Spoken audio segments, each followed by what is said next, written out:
Calon Pakatan Harapan Kerusi Karamunting, Datuk George Hugh Wunzin mahu merealisasikan impian menjadikan kawasan itu sebagai hub makanan laut bagi melonjakkan semula ekonomi penduduk di situ jika diberi semula mandat dalam pilihan raya negeri ke-17 pada 29 November ini.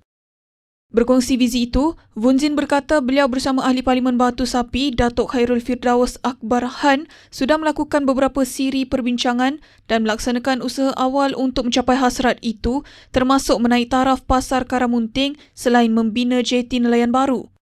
Wunzin berkata hub makanan laut itu juga dirancang untuk berfungsi sebagai tarikan pelancong dengan restoran, pusat jualan hasil laut segar dan kemudahan pemprosesan yang dibangunkan secara terancang.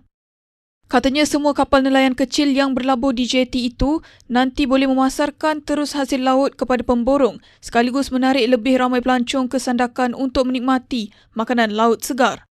Beliau berkata demikian ketika ditemui pada program Santuni Rakyat di Kampung PPH Karamunting pada 20 November.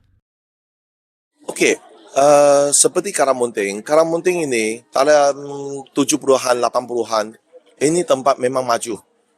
Time itu hanya kayu palak. Sini maju, tetapi oleh sebab zaman sekarang ni tiada sudah kayu palak, tetapi kita macam mana mau planning untuk bangunkan ekonomi di Karamunting setang jalan, iaitu kita mau naik taraf ataupun buat Karamunting khususnya di Pasar Karamunting hingga ke Kampung Pukat, hingga ke Pasir Putih, kita mau kasih buat sektor perancongan, okey.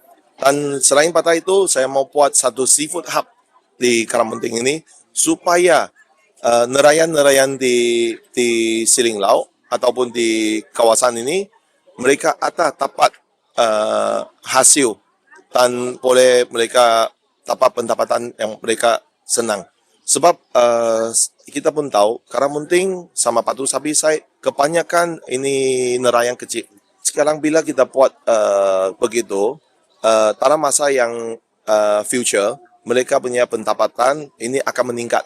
Sebab kami ada satu platform, okay, untuk menarik perancong dalam masa yang sama, mereka punya hasil-hasil, mereka boleh jual sendiri.